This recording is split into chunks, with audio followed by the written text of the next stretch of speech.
this will spoil the spontaneousness of it, but because they tell us we shouldn't be drinking beer, everybody on set's going to drink a beer during this show. Okay.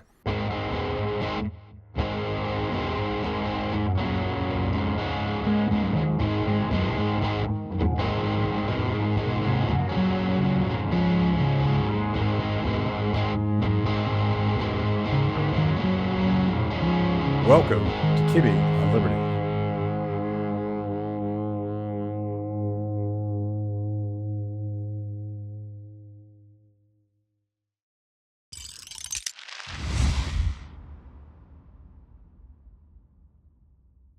David, how's it going? It's good. It's good. Thank you for having me here. It's good. I definitely wanted to talk to you because when the Biden administration announced this draconian new policy, I immediately about beer and sneaking towards what to me looks like an all-out neo-prohibitionist campaign.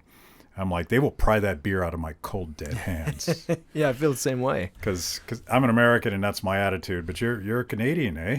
I am a Canadian. And on this instance, it's one of those, to quote the former President Donald Trump, on alcohol policy, us Canadians have not sent our best. Yeah. Because this is imported directly from one of the big discussions we're having in Canada on alcohol policy, and it's probably the worst thing we could export to the U.S. Yeah. So let's flout the policy. I was wondering if I could exceed the new beer czars recommended limit, but for this show only, we're going to require that everybody on set drinks beer. All right. So guys, come up, grab a beer.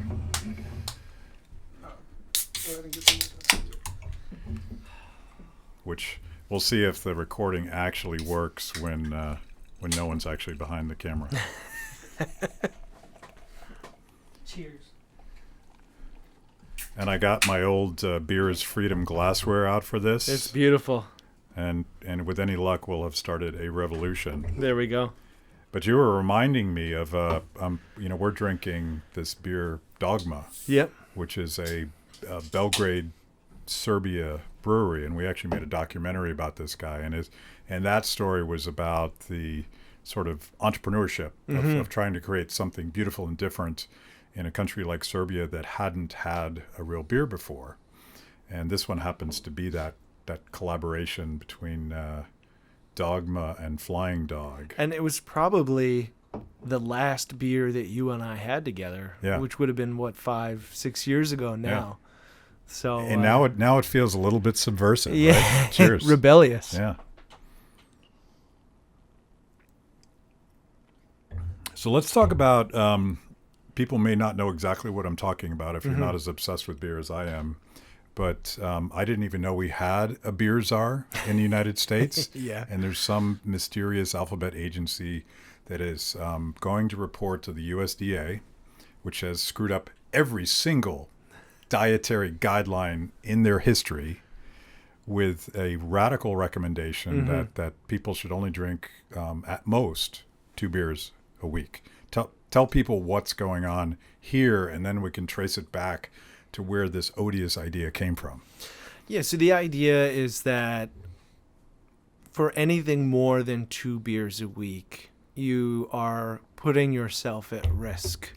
What that risk is the debate, but it's very much taken at face value. And some of it, I think, is a holdover from COVID, because during COVID, Americans, Canadians, people everywhere really looked to authority figures in the public health space for guidance, especially in the early moments. Whether those were right decisions or wrong decisions is obviously an open discussion. But some of that authority never got pried back. And so we have these organizations or institutions trying to stand on the pandemic mantle of authority and make very serious claims, ones that I would argue are false, that no amount of alcohol is safe, which is a very radical thing to say, especially given the conventional knowledge we have about moderate alcohol consumption, when it becomes a problem, what alcoholism looks like. And so, here we have a U.S. institution more or less importing what are the suggested guidelines. I note that they're suggested because they're not yet adopted in Canada. We'll get more into the specifics there. But basically taking what's happened in Canada at face value without any critical review whatsoever. Yeah. And I have to open that can of worms about trusting public health experts during COVID, because it's in the irony of the same health experts that told you that you couldn't leave your house and told you what you couldn't do, that you were non-essential. One thing that we know that definitely happened during the government's response to COVID, the lockdowns, was a spike in alcoholism. Mm-hmm. Everybody agrees with this, and typically they blame the pandemic, but I would absolutely not blame the pandemic. I would blame government policies that not only forced people to stay home, work from home, but while they were closing a lot of restaurants, they were keeping liquor stores open. Yes, they were. So we wouldn't be surprised if people binge watching things on Netflix and ordering beer from Drizzly. Of course they got, and so like one of the pendulum swing, I think is now these same public health experts are saying, wow, there's a spike in alcoholism. We should do something about that too. Yeah, to a certain extent, they've kind of capitalized on that unfortunate trend. I mean, it's a predictable one. It correlates with all sorts of really ugly things in society, whether it be domestic disputes or other forms of violence or other forms of drug abuse and crime. So. Yeah, I mean, you name it. I mean, if you make people we are not solitary creatures. We are social animals, and part of the human experience over the eons has been enjoying a drink with friends. Yeah. And you took that away from people. You left them at home. I actually think it's the only glue that holds society together, but maybe that's a radical opinion. You'd be surprised. There's some academic research on. I think the book is like how human society drunkenly stumbled into civilization. Yeah. There is some good research there on the value that alcohol has in moderation as a social lubricant, getting people talking, getting people having fun, the link between opening up a beer and watching your favorite football team or celebrating the fact that your cousin got married. They might sound trivial, but when and this is what the pandemic highlights, when you steal those from people, that's when you're stuck at home. Yeah, you have Netflix, and yeah, you can order food maybe to your door, but you run out of things to do. And that's where responsible consumption can become irresponsible, and you get that ugly side of the discussion. But that doesn't mean that responsible drinking is all of a sudden some monumental health risk. And that's what I've been writing on lately. Yeah. So let's talk about the crazy origins. I've read all of your stuff now, and the origins of this idea seem kind of fantastical, but the pronouncement from the American government that they might do this is taken explicitly from Canadian proposals. Yeah. So there's a group called the Canadian Centre for Substance Use and Addiction. They're almost entirely funded by Health Canada, which is the health body at the federal level. So they essentially paid them for a report on alcohol consumption. It's like, what is or is not healthy? Do we need to review the guidelines? Because the old guidelines for men like you and I is 2-3 drinks a day. Anything beyond that, you start to have the possibility of some negative outcomes. And what they came back with was no more than 2 drinks per week. And everyone's going, 2 drinks per week? All right, well, that's so radically low that no one's really going to listen to them. Right? Like, would it stop you? I mean, you said they'll take my beer out of my cold, dead hands. It's not going to stop you. They're probably encouraging me, to be honest with you. Yeah. I'll drink an extra bear because it'll feel like an act of rebellion. Civil disobedience. Yeah. You're exercising your God-given rights to drink whatever you want, whenever you want, and go away, silly health regulators, with your ludicrous proposals. But when I started to dig into this, it's a lot more nefarious than just bad advice. So the first level is it's taxpayer funded. So Canadian taxpayers paid for this report. Yeah. Okay. I don't know how I feel about that. At Kibbe on Liberty, freedom is a lifestyle 24/7, something you live and breathe and wear every day. If that describes you, you need the very best Liberty swag in the market today, just like this shirt I happen to be wearing. Go to freethepeople.org/KOL and check out our exciting merch. You too can love Liberty and look cool. By the way, give us a sense for Canadian beer culture, because my first beer, and I won't say how old I was, but it was a Canadian lager. And, Okay. And my sense is that beer and Canada go together. It's part of what. Yeah, it's in Canadian culture, in a lot of different instances, whether it's watching sports, family occasions. It's very similar to moose hunting. Yeah. Not that I can say I've ever done that, but yeah, it's very much intertwined into Canadian culture across the board. Whether we're talking sports, weddings, fishing, hunting, etc. It's like Tukes and back bacon. Yeah, there you go. Tukes, back bacon, and Molson Canadian. There you go. Yeah. So yeah, it's intertwined in culture across the board. So it comes to a shock for a lot of people. But what I started to do is dig into, okay, well, who wrote this? Right? Who are these researchers that wrote this? I went through the data and parsed through essentially how they came to their conclusions. So on who they are, we are talking about researchers who are openly affiliated with an organization called Movendi. Most people have no idea what Movendi is. Movendi was created probably about 200 years ago as a prohibitionist group. They don't want anyone to drink ever. In fact, any of their members take a pledge to live a life free of intoxicating drugs and alcohol. So these are hardcore teetotalers. What was their name? Sounded super creepy back. Yeah, the Order of Good Templars. Yeah. Which sounds like it's from the Da Vinci Code. Yeah. Like I picture something fishy going on in Rome when I hear that name. I can picture them like sacrificing cases of beer. Yeah, to the gods. The river. Yeah. So right off the bat, I mean, the analogy that I wrote, that I paraphrased from a researcher at a university out east, is imagine if the government of Canada said, okay, well, how much meat should Canadians be eating? And then it came out that the researchers who got paid to do it from the government were hardcore vegans affiliated with PETA, People for the Ethical Treatment of Animals. Everyone would go, oh, okay, you spent taxpayer money on a report produced by vegans that came to obviously a pre-drawn conclusion, and now you want to take that and implement it as the official guidelines and say you shouldn't really have more than 2 drinks per week. So right off the bat, it's incredibly fishy, and that's before we even get to the evidence and the nitty-gritty of the claims that they're making.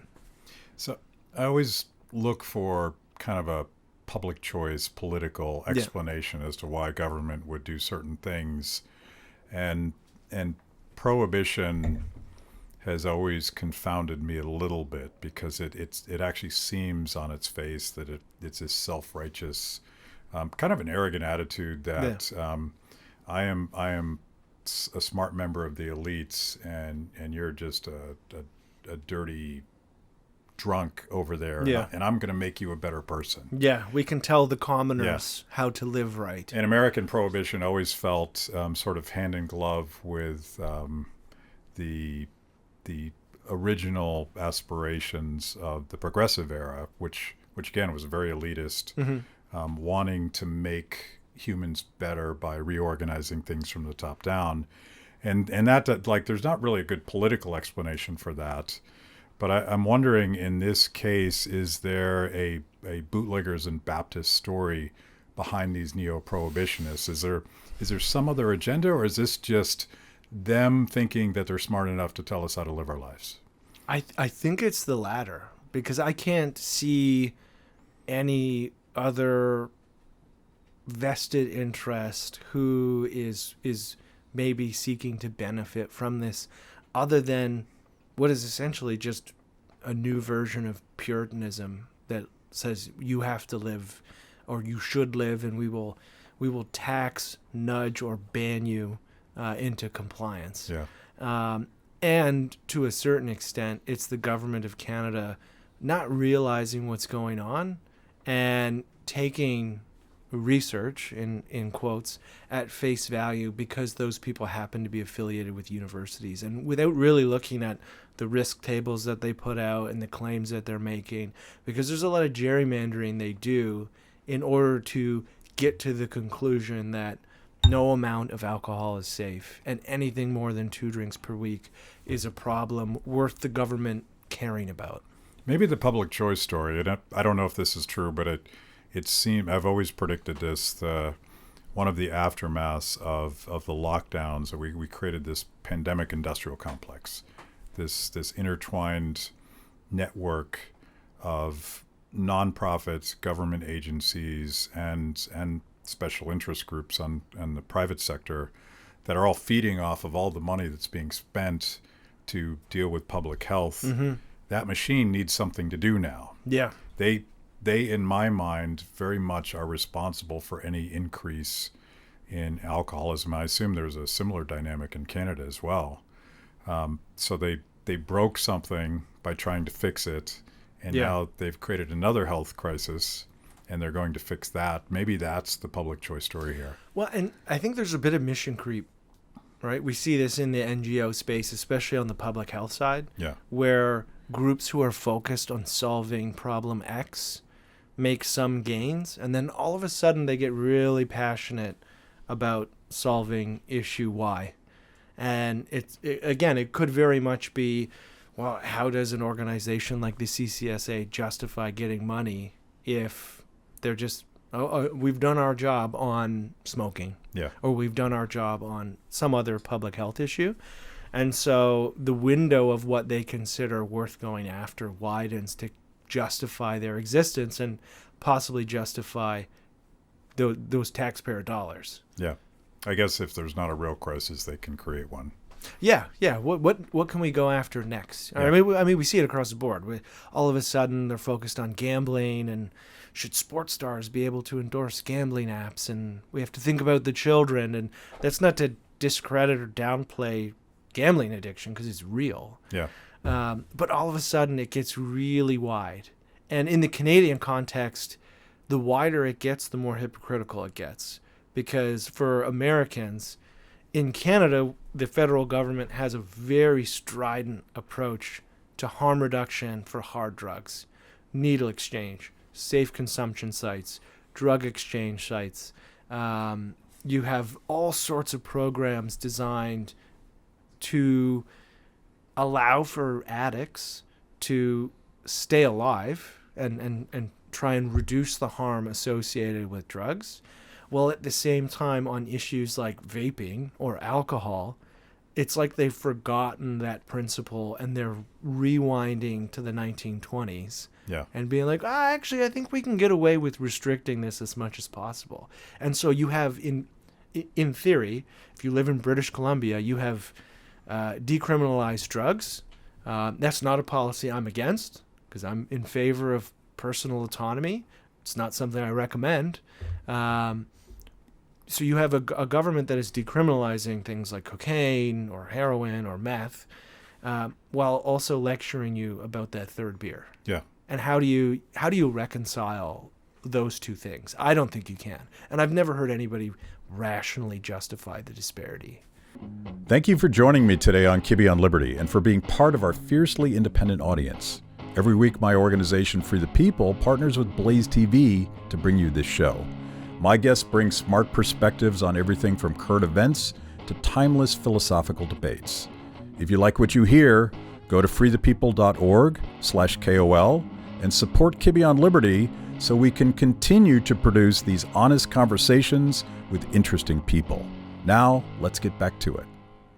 No, it's just schizophrenia, and I think it probably just means they need something new to freak us out about. And they got my attention. I'm freaked out. Yeah. Because you hear all of these crazy proposals, and then 5 years later, it's public policy. And you're like, how did that happen?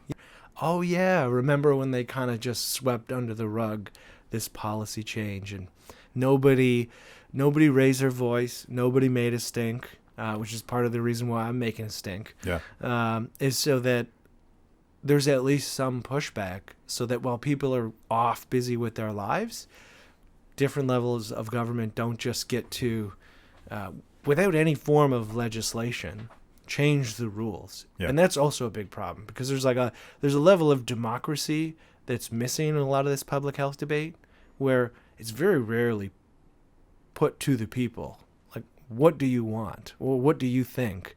It's always, well, the public health regulators say X, so we're going to go in this route because they know best. And they're all obvious. I mean, you mentioned diets and the food pyramid, and I think the Canada Food Guide. It's like, for how many years did they get it wrong? Yeah. And we're just in that cycle of having policy changed without any type of legislative move at all. Yeah, one of the things that I've learned, naively thinking that when people would preach the virtues of democracy and individual choice, that they meant it. But post-COVID, it seems like democracy means that these faceless bureaucrats and these alphabet agencies decide for us, and you comply, and there's never a vote. There's never a vote in Congress. There's never even any sort of public comment period. They're just suddenly, we're required to do X. Well, and this is the thing, the conversation I mostly have with Democrats in the U.S.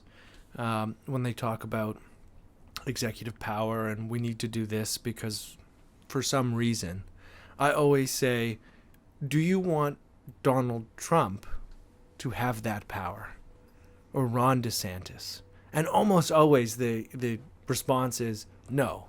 Well, if the answer is no, then nobody should have that power. I mean, this goes back to the Bush-Obama transition of rule by executive order.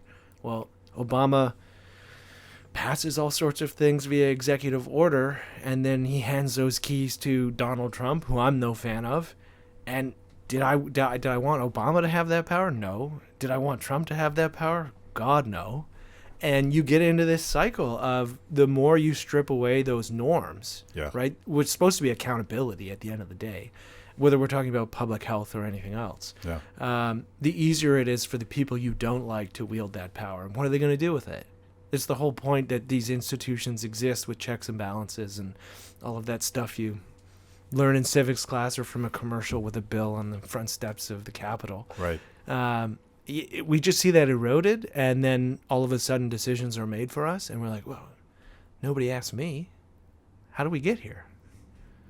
We were talking earlier about the perversions in public policy that become radically anti-health and anti-public safety, all wrapped in some other language that's a contradiction.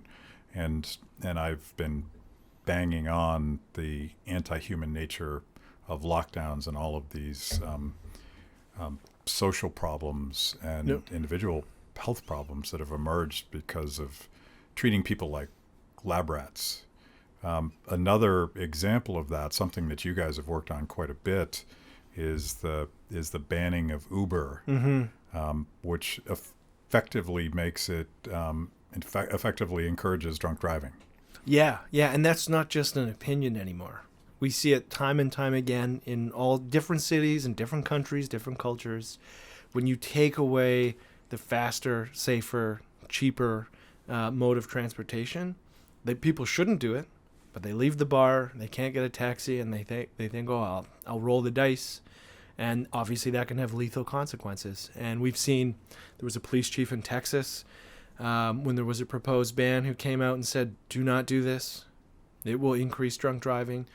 We partnered on a campaign with Mothers Against Drunk Driving in Toronto, highlighting the consequences of Toronto City Council putting a cap on Uber drivers going right into the holiday season, which you couldn't pick a worse time.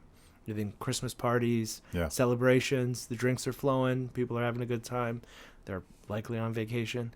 Road conditions are worse, especially where I live. Just a very toxic recipe for disaster. And yeah, we've been pretty vocal on that not only should consumers have access to it because they want it, right? That's, in my view, justification enough. Yeah. But if we get beyond that into the policy implications and the externalities, these have real world implications, and they have real world implications on some of the ugliest things we want to avoid, right? Nobody wants to see their friend get in a car after having too many. Nobody wants to hear about someone being in an accident because somebody else made that stupid decision. And yet we want to create an environment where it's more likely for people to make those decisions. And it just leaves you scratching your head. And in some sense, I think a lot of policymakers will have the horse blinders on, where it's like externalities be damned. I'm just focused on... We're going to fix this. Yeah. And I'm not going to listen to the opposition. I'm not going to listen to anything else that could happen as a result. And then you get some really unfortunate consequences. Frederick Hayek would have called that fatal conceit. He would, yes. And one of the rules of this show is whenever I quote Hayek, we drink. There we go. So there it is. Cheers. Cheers. Yeah, that means you guys too, by the way. I want to dig a little bit deeper. I don't know how far we can go because it's shrouded in mystery to me. But we have this creepy neo-prohibitionist think tank, I guess, based in Sweden. What's it called again? Movendi. And they go back hundreds of years. Yep. What are the origins that you understand, and how do they finance themselves? And what are they doing? This is wild to me. I almost couldn't believe that people take this organization seriously. So they're an old school prohibitionist temperance group. They don't think anybody should drink ever. They think the world would be an exponentially better place if nobody had any beer or wine or spirits or what have you.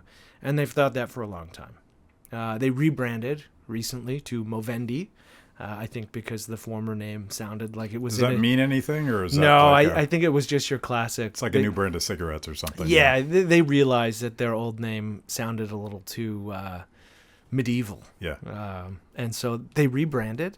And so I was like, okay, well, who is paying for this group to be very influential, right? They partner with the World Health Organization officially. Their researchers write official reports to governments like the government of Canada. And they fund their activities by running a lottery. That's perfect. And not just any lottery. I mean, there's nothing wrong with running a lottery. Of course. It is a little hypocritical to seek a war on one vice on the back of another.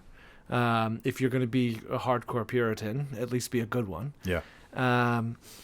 And so, they run a lottery, but it's not just any lottery. It's a lottery that's embroiled in scandal, where the Swedish Consumer Agency has several times fined them, temporarily paused their operations because they engage in deceitful marketing. They defraud customers. They appeal to minors, right? All of the bad corporate behavior that they obviously accuse the alcohol industry of doing. Mm-hmm. That's how they keep the lights on. Yeah. It's wild. Is it a partnership with governments? So here, I don't think there's exceptions. I think governments control lotteries in the United States because they don't want us to gamble, but if we do gamble, they want the money. They want it. Yeah. So in Sweden, my understanding is that nonprofits can run lotteries as charities, and so that's how they run it. And it's pretty substantial. We got to get into that gig. Yeah. Yeah. Yeah. I want a piece of that market. The Matt and David lottery, and we just keep the lights on for all of our pet projects by selling scratch tickets, encouraging people to drink more beer. Yeah, there we go. I think is our purpose. So they run a lottery and a pretty shoddy one at that. And they do it all to try and lecture the world and influence decision makers to tell people that they shouldn't drink anymore. If you've made it this far into the show, it means I must be doing something right. Kibbe on Liberty is just one of the amazing products we created for the people. We tell emotionally compelling stories and produce educational videos for the liberty curious. Our award-winning documentaries personalize all things liberty, independence, creativity, hard work, integrity, and perseverance. After the show, check out our work at freethepeople.org. And if you like what you see, donate to support what we do. That's freethepeople.org. Now back to the show. Their research, which is only just proving the point they want to point anyway, so they cherry pick the data. Yeah. It all looks totally specious to me. Mm-hmm. Was the first step the World Health Organization? Who did they sell first on their goofy research? That's a good question. It's probably the World Health Organization because they've been partnering with them for a while. And I think that's probably on purpose because that gives them the badge of approval. Yeah. And then they start to creep into your national health agencies and whatnot because a lot of the time, for better or for worse, I think it depends on what we're talking about. If we're talking about Ebola, then guidance from the WHO is probably pretty good. If we're talking about... You're more optimistic than me. Yeah. But we'll save that subject for another day. If we're talking about other issues, Yeah. the jury is out on a lot of other issues.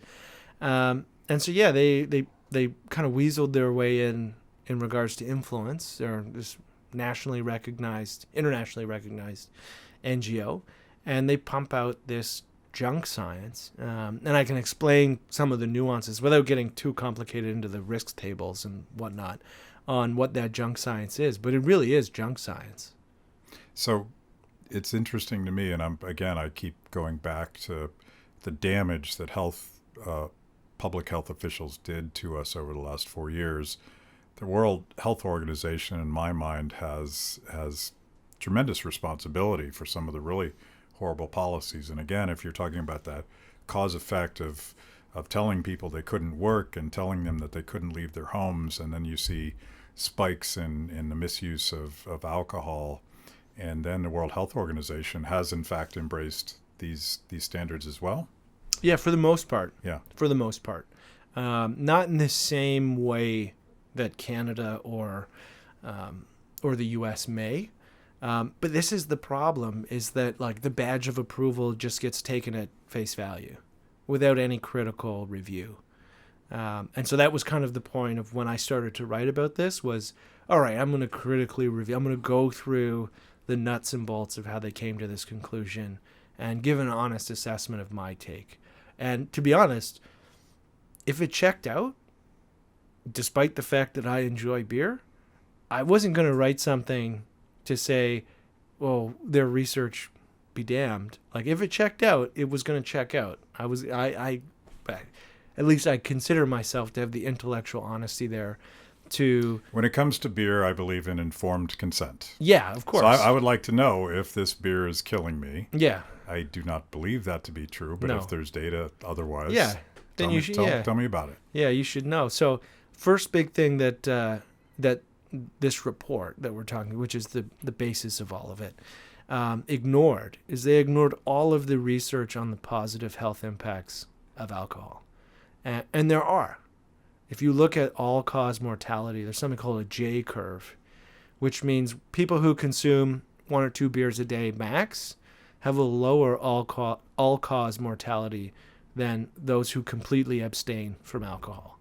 There are a variety of reasons for that, whether it be heart health, socialization, which is a huge part of overall human health. And that isn't to say if you don't drink, you should drink, right? That's your choice. I don't judge anybody for not drinking. I try not to. Yeah. In this case, I judge people who are very strident non-drinkers, right, trying to move the needle. I judge people that want to tell me how to live my life. Yeah, 100%. Yeah. Yeah, and I live that way. Like I'm not going to lecture somebody who doesn't drink. They have their reasons. I don't need to know, nor do I care. Yeah. And that really should be the approach from the other side. It isn't. So yeah, they completely ignored that the J curve exists. They just kind of swept aside the inconvenient research on the fact that exists. And if you don't acknowledge that it exists, you start from a linear path of every beer is damaging, which is of course not true. Yeah. So the alternative, like, so we're picking apart this quite authoritarian model where the so-called experts, and it turns out they're not so expert, but the so-called experts are going to come up with ways that we should better live our lives, what we should eat, what we should drink. I'm thinking of the movie version of 1984 where they had to get up every morning and do the government-imposed workout session. Yeah. What is the alternative? If the experts aren't telling us how many beers we can have a day, it's just chaos, right? We couldn't possibly decide that for ourselves, could we? Well, yeah, but this is the funny thing, is that by moving it from 2 drinks a day for a guy like you or I to 2 drinks per week, the threshold goes so low that people think the idea of suggestions are a joke. Yeah. So I've actually argued that this may do more harm than good, because the threshold is so low that everyone's going to look at it and be like, this is ridiculous. I'll have 6 or I'll have 8. And it doesn't matter because the premise is gone. Obviously, there is a point in alcohol consumption where it can harm your health. We all know that. You're throwing shade at me right now, right? Yeah. No, I'm not commenting on the amount of beers you may want to indulge in any given instance. But so it's going to do more harm than good, in my view, because it just makes the idea of any information false. But what's funny is that there is a model for information that is done in Europe that's the least paternalistic and the least heavy-handed. It's like a QR code, which, because of COVID, they're back, the QR codes. I hate those things. So do I. And I hate them at restaurants. Particularly as a menu. Like, no. I want a paper menu. I'm a Luddite. Yeah, I want to hold the menu. Yeah. I don't want to have shoddy Wi-Fi or bad data and not be able to load the menu. That's no good. But yeah, they started throwing QR codes on the bottle rather than tobacco-style warnings, which these researchers also want, big cancer warnings. They throw the QR code on the bottle, and it gives you things like the calories and like what is considered moderate drinking in the country that you're in and what some of the health guidelines roughly are. So it's the softest way of actually giving consumers real information rather than hitting them over the sledgehammer with a beer that, let's say, has no branding on it and says beer causes cancer or beer does this. Right. It's a way of actually informing people so that there is some information and you can access it relatively easily. But it's not done so in that nanny-statism, paternalistic way where obviously we know best and we're going to tell you how to live. Yeah. One of the unintended consequences of this absurd policy, but I think a lot of public health information, going back to the USDA food pyramid, is that people are losing confidence in the sage advice of experts. They think it's rigged. Yeah. They think it's not credible. They think it's political. Yeah. And there is some scenario in the future where we're going to be dealing with a serious public health crisis, and nobody's going to believe anybody who claims to be an expert. Yeah.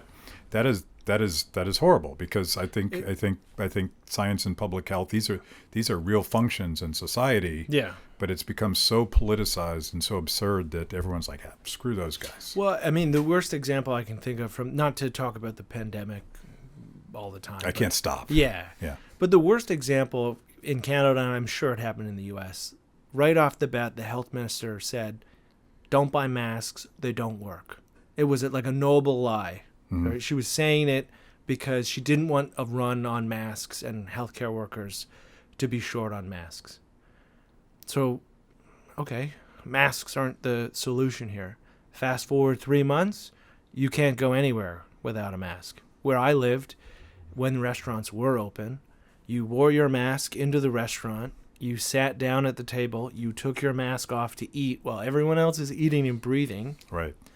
And then if you had to go to the bathroom, you put your mask back on, because COVID apparently in the corridor to the toilet is very active. No, you haven't read the science. At 4 feet, Yeah. COVID was not there, but at 6 feet, And it was everywhere. well, and this is and so that I don't think people really grasp the damage that did, and it has lasting effects across the board, because when it really matters, you do not want a public who just completely ignores what the best evidence tells us at the time. Yeah. Because that may actually save lives.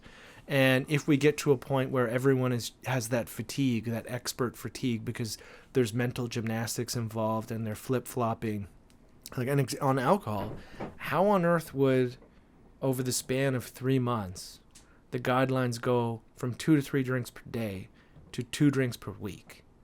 What has changed in the human condition or the substance of alcohol in the span of the time it took to create that report? Yeah. Nothing has changed.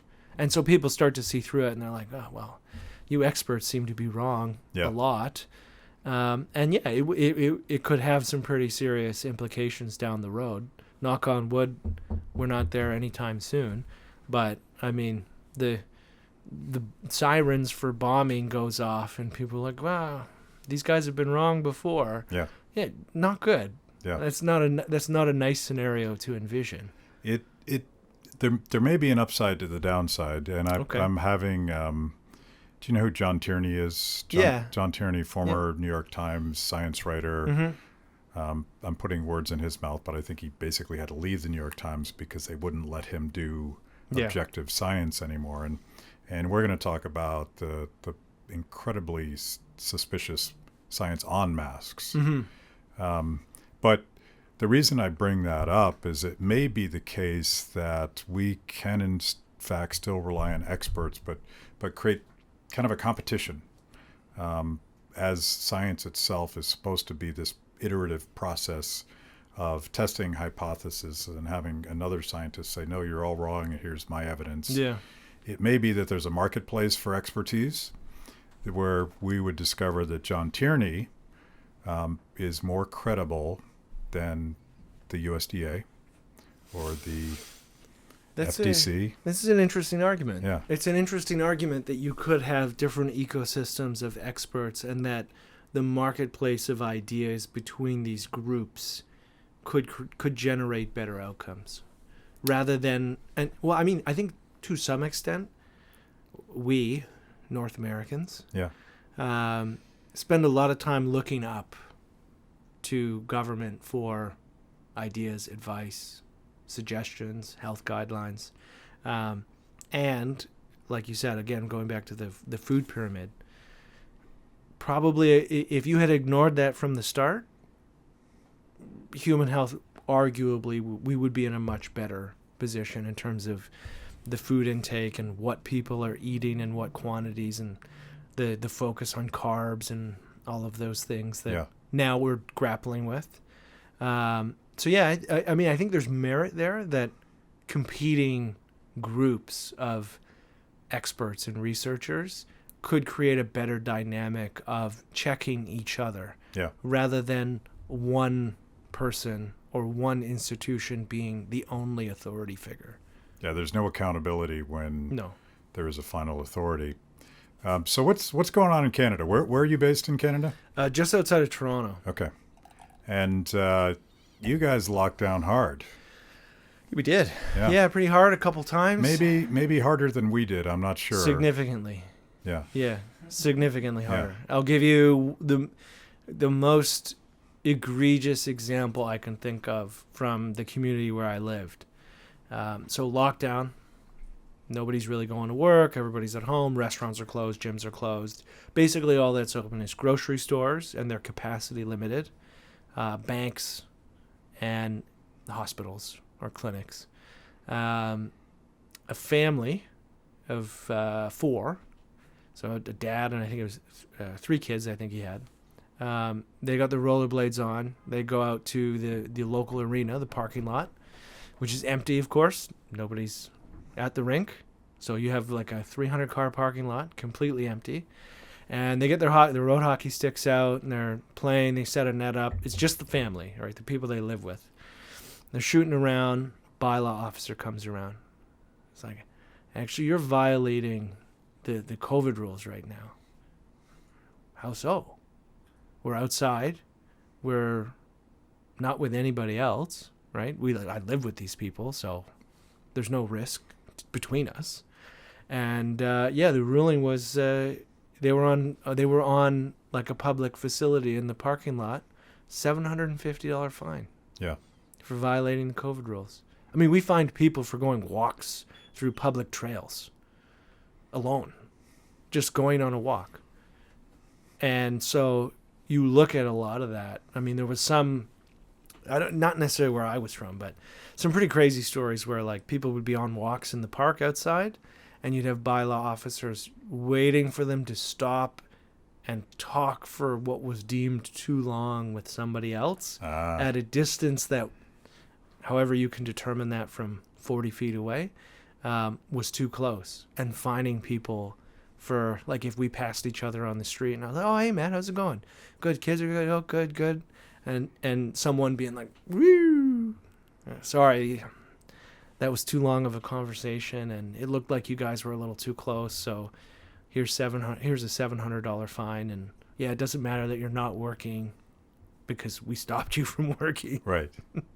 And to put a point on this to everything else we've talked about, there was zero science to support such stupid policies of a family that's been forced to stay in their house, coming out into the fresh air alone.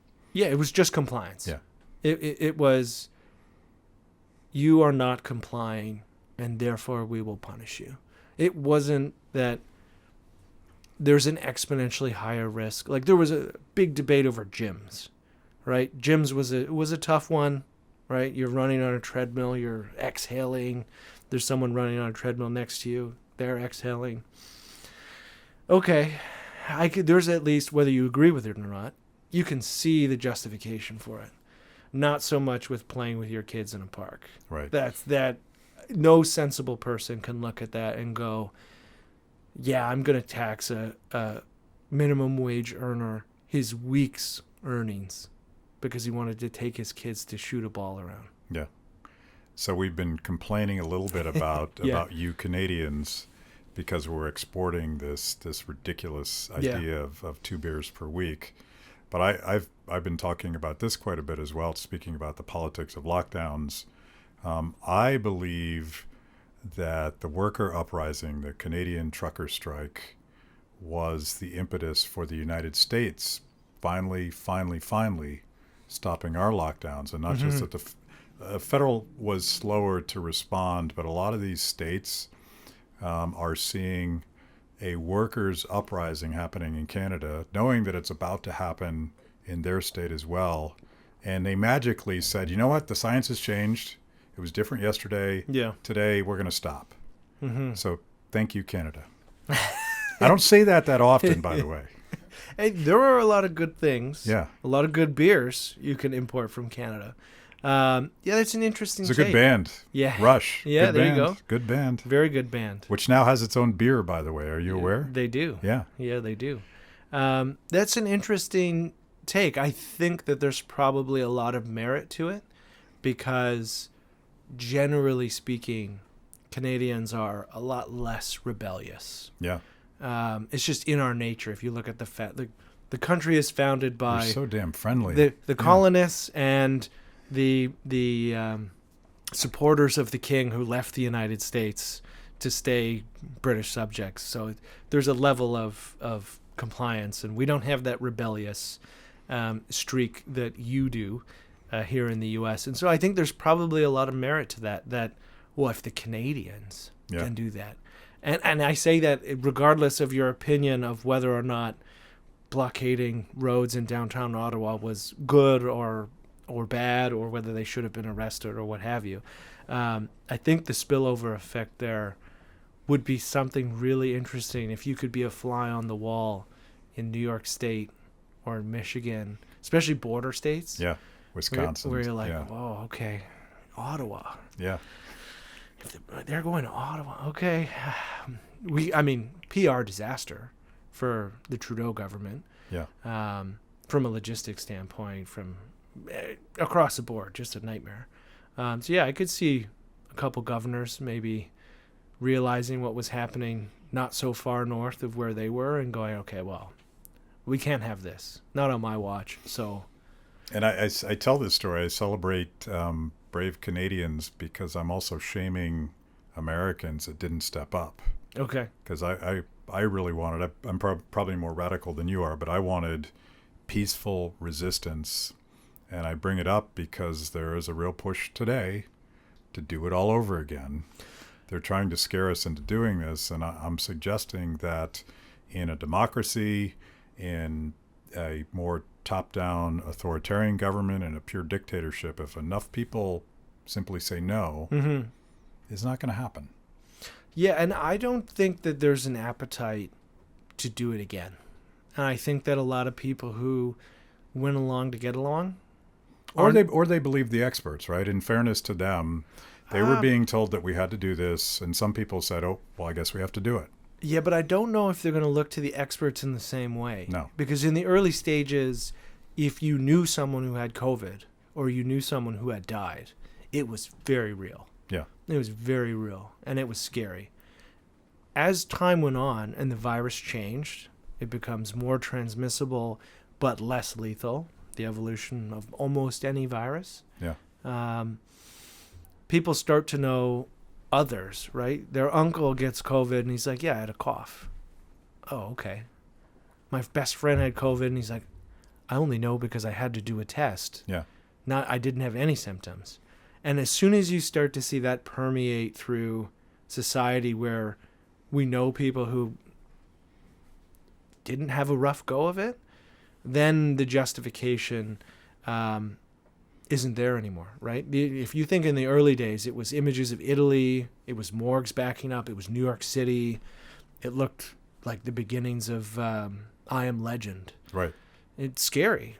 2 years, 2.5 years, 3 years on, I just don't think anybody buys it. And I think you'll get a lot of people who are and were happily vaccinated, who did comply and wore masks, be like, I don't think so. Yeah, no because thanks. We did it once, and it's not the same as it once was when we were seeing those images of bodies in Italy or any of the horrific things we saw on the media. And so that's a tough sell, and especially in the context of elections, right? Where we have a minority government in Canada, which in theory means we could have an election any time between now and 2 years from now. If they bring that back, that's a rally cry for the opposition. And I think the same would apply for Biden here. If blue states start to bring it back, I think you're going to see President Biden distance himself from those policies and not embrace them in the same way he did before. By the way, political death, 2 beers a week, and mask mandates, you're done. What are you supposed to do? Yeah. No rational politician would do that. Just eat an extra large pizza to yourself. Yeah. That's it. Okay, give us a sense for where we can find out more about the Consumer Choice Center, your research, your colleagues' research. Yeah, consumerchoicecenter.org. You can follow me on Twitter @ClementLiberty. That's where I post everything I write nationally in Canada and nationally in the United States as well, on all sorts of topics, whether it be alcohol, cannabis, ride sharing, free trade, you name it. All my favorite subjects. Yeah, all the good stuff. Yeah. Okay, cool. Let's have another beer. Cheers. Thank you.